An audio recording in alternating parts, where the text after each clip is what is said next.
আর একটা এজেন্ডা ভিতরে চলতেছে, আমি অনেকদিন খোলামেলা বলেছি, মুসলিম মেয়েদের ইজ্জত নেওয়ার একটা পায়তারা চলতেছে ভিতরে ভিতরে।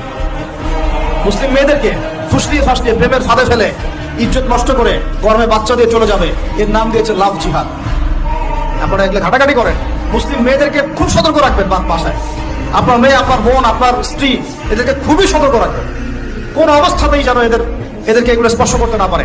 একবার ইজ্জত চলে গেলে আর কোনোদিন ফিরে আসবে না ভাই। আরো তো কি বলতে গেলে তো এগুলো বললে শেষ করা যাচ্ছে না।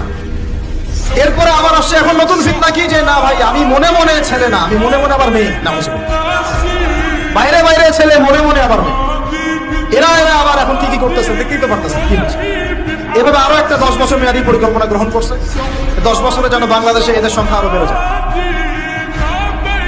10 বছর, এই যে বললাম 1993 এর আগে যেমন জেনার হারটা একটু কম ছিল, কিছুটা হলেও কম ছিল, যতদিন থেকে